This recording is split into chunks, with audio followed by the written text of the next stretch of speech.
Side खबरों के लिए सब्सक्राइब करें फ्लेम मीडिया और उसके बाद बेल आइकन को प्रेस करें ताकि सबसे पहले आपको मिले एक्सक्लूसिव खबरें।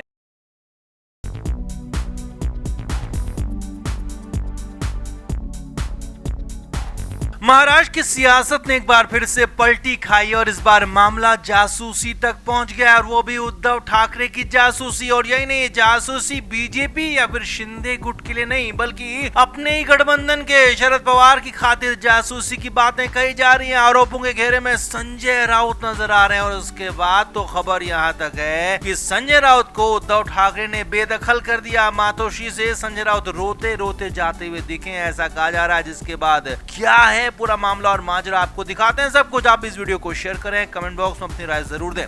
तो महाराष्ट्र में चुनाव की तारीखों के ऐलान का इंतजार हो रहा है। माना जा रहा है कि अक्टूबर के दूसरे हफ्ते में चुनाव की तारीखें आएंगी, लेकिन इस इंतजार के बीच महाराष्ट्र में सियासत चरम पर है। बहुत कुछ हो रहा है। हालात यहाँ तक हैं कि उद्धव ठाकरे की जासूसी तक की खबरें आ रही हैं। सूत्रों के हवाले से खबर है कि उद्धव ठाकरे इन दिनों खासे परेशान है और ठाकरे को लग रहा है कि उनकी जासूसी हो रही है, क्योंकि उनके प्लान, उनकी रणनीति, उनके बताने और सामने लाने से पहले ही दूसरे लोगों के सामने आ जाती है, दूसरी पार्टियों के पास पहुंच जाती है, जनता के बीच आ जाती है। और सूत्रों के मुताबिक उद्धव ठाकरे को लगता है कि उनकी बातें, उनके प्लान बाहर लीक हो रहे हैं और उनके प्लान लीक करने वाला कोई और नहीं बल्कि कोई अपना ही है। जी हाँ, सूत्रों के मुताबिक इस मामले में उद्धव ठाकरे को कुछ ही लोगों पर शक है और सूत्रों के मुताबिक ये भी खबर है कि संजय राउत पर भी ये शक जताया जा सकता है। हालांकि सीधे सीधे तो संजय राउत से कुछ नहीं कहा गया, लेकिन हाँ, इशारों में संजय राउत को बता दिया गया कि वो जासूसी कर रहे हैं तो उसे रोक दें। जी हाँ, ये बड़ी बात आपको बता रहे हैं। सूत्रों के मुताबिक खबर है कि उद्धव ठाकरे ने अपने कुछ करीबी लोगों को मातोश्री में मीटिंग के लिए बुलाया और इसी मीटिंग में संजय राउत समेत कुछ ही नेता शामिल थे। और सूत्रों के मुताबिक उद्धव ठाकरे ने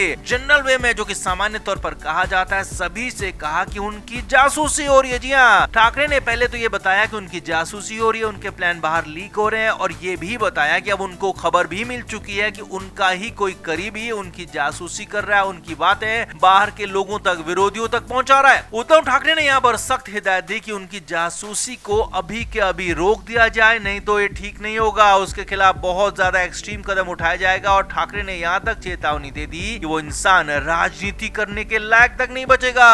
अब यहाँ पर सीधे सीधे उद्धव ठाकरे ने किसी का नाम तो नहीं लिया, लेकिन इशारा साफ साफ संजय राउत की तरफ कर दिया, क्योंकि इसके ठीक बाद संजय राउत को किसी और बात पर, किसी और मुद्दे पर बुरी तरह से फटकार पड़ी, जबकि अन्य लोगों को कुछ नहीं कहा गया, कोई डांटा नहीं गया। लिहाजा इसका यही मतलब निकाला गया कि संजय राउत को जासूसी के मामले में भी डांटा गया हो सकता है। और हालात ये थे कि संजय राउत वहां से निकाल दिए गए, मातोश्री से बाहर निकल गए। अब मातोश्री से जब संजय राउत बाहर अपनी गाड़ी में बैठकर निकले तो उनकी आंखें भरी हुई थी, वो रोने के अंदाज में वहां से निकले, आंसू पूछते हुए दिखे और शक जताया जा रहा है कि संजय राउत को बुरी तरह से डांटा गया, फटकारा गया है। अंदर खाने की खबर ये भी है कि शरद पवार महाराष्ट्र में उद्धव ठाकरे को अब आगे और नहीं बढ़ने देना चाहते हैं, क्योंकि इस चुनाव के बाद उद्धव ठाकरे को मुख्यमंत्री बना दिया गया तो ठाकरे का कद और पद राज्य में सबसे बड़ा हो जाएगा। बाकी के नेता पीछे नहीं बल्कि बहुत पीछे और नीचे रह जाएंगे। लिहाजा पवार ठाकरे के खिलाफ काम कर रहे हैं, ऐसी खबरें अंदर खाने से आ रही हैं। संजय राउत की शरद पवार के साथ काफी ज्यादा करीबी मानी जाती है और पिछली बार जब उद्धव ठाकरे मुख्यमंत्री बने थे तो तब भी संजय राउत के ही जरिए शरद पवार से बातचीत हुई थी और पवार के आने के बाद ही कांग्रेस भी साथ आई थी और उसके बाद ही संजय राउत के संबंधों के चलते मुख्यमंत्री उद्धव ठाकरे बन पाए थे। लिहाजा इस बार माना जा रहा कि कहीं ऐसा दोबारा तो नहीं हो रहा, यानी कि खबरें हैं, शक जताया जा रहा है कि कहीं संजय राउत शरद पवार के कहने पर तो कुछ और नहीं कर रहे हैं, कुछ अलग नहीं कर रहे हैं, जिसमें उद्धव ठाकरे की जासूसी तक की बातें कही जा रही हैं। अब जो भी हो, लेकिन हाँ, महाराष्ट्र की सियासत में हर रोज नया ड्रामा हो रहा है, हर रोज नई बातें आ रही है और इस बार उद्धव ठाकरे की जासूसी के ड्रामे ने मामले को और ज्यादा इंटेंस कर दिया है। तो आपका इस पूरे मामले पर क्या कहना है, कमेंट बॉक्स में जरूर से जरूर बताएं, वीडियो को शेयर भी करें।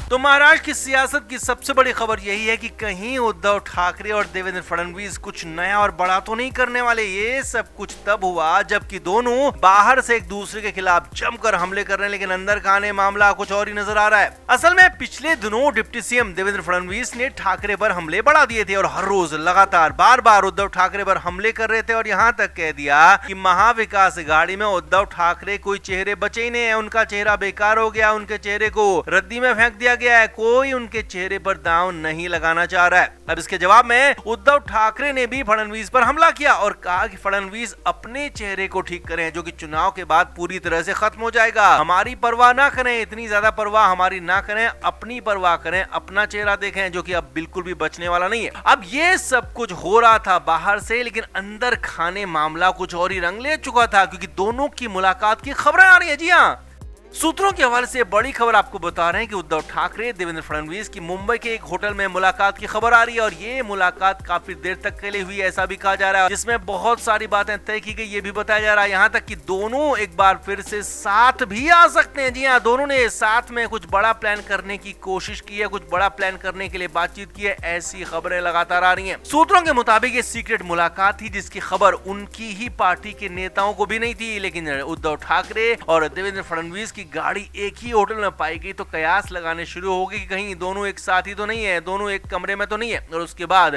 सूत्रों ने बड़ा खुलासा किया कि हाँ, दोनों एक साथ ही थे, मुलाकात में बहुत कुछ तय किया गया। ये खबरें सूत्रों के हवाले से आ रही हैं, यानी कि बाहर से एक दूसरे को गालियां दे रहे हैं, एक दूसरे पर बड़े बड़े हमले कर रहे हैं, लेकिन अंदर खाने दोनों ही नेता एक दूसरे को बचा रहे हैं, यहाँ तक कि दोनों एक दूसरे का फायदा तक देख रहे हैं। मामला ऐसे ही आगे चलता रहा तो चुनाव से पहले ही बड़ा धमाका हो सकता है। चुनाव से पहले ये दोनों साथ में आकर मिलकर चुनाव लड़ सकते हैं, क्योंकि अभी चुनाव की तारीखों का ऐलान हुआ नहीं है, अभी बहुत कुछ हो सकता है। और अगर किसी तरह से किसी वजह से चुनाव से पहले दोनों के बीच में कोई गठबंधन नहीं हो पाता है तो चुनाव के बाद भी ये गठजोड़ हो सकता है। जैसे हालात हैं उसके मुताबिक ये बहुत संभव नजर आ रहा है। अब पूरा मामला संभव क्यों नजर आ रहा है वो भी समझिए। असल में देवेंद्र फडणवीस अपने एनडीए के सहयोगी यानी कि मुख्यमंत्री एकनाथ शिंदे, डिप्टी सीएम अजीत पवार से असहज नजर आ रहे हैं। लोकसभा चुनाव के बाद तो उन्होंने पद छोड़ने तक की पेशकश भी की थी और उनके आने से यानी कि शिंदे और अजीत पवार के आने से गठबंधन में खुद को छोटा महसूस कर रहे हैं, खुद की उपेक्षा से भी परेशान है। और फडणवीस ने यह भी कहा है कि चुनाव के बाद मुख्यमंत्री कौन होगा ये बाद में तय होगा, यानी कि देवेंद्र फडणवीस ने बड़ा इशारा पहले ही दे दिया है। यहाँ पर वो ठाकरे से हाथ अगर मिलाते हैं तो अपनी शर्तों पर वो मिला सकते हैं। वहीं दूसरी तरफ उद्धव ठाकरे भी शरद पवार और कांग्रेस से इन दिनों खासे परेशान है, क्योंकि शरद पवार और कांग्रेस पार्टी अब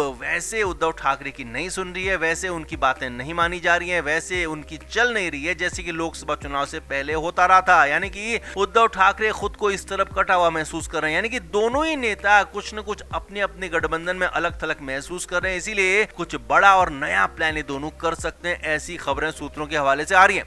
तो आपका इस पूरे मामले पर क्या कहना है कि वाकई में बीजेपी के देवेंद्र फडणवीस और शिवसेना यूबीटी के उद्धव ठाकरे को मिल जाना चाहिए? क्या ये दोनों नेचुरल एलाई है, नेचुरल गठबंधन है इन दोनों के बीच में, या फिर ये मजबूरी वाला गठबंधन होगा? अगर होता है तो कमेंट बॉक्स में आप भी अपनी राय जरूर दें, वीडियो को शेयर भी करें। Flame media report.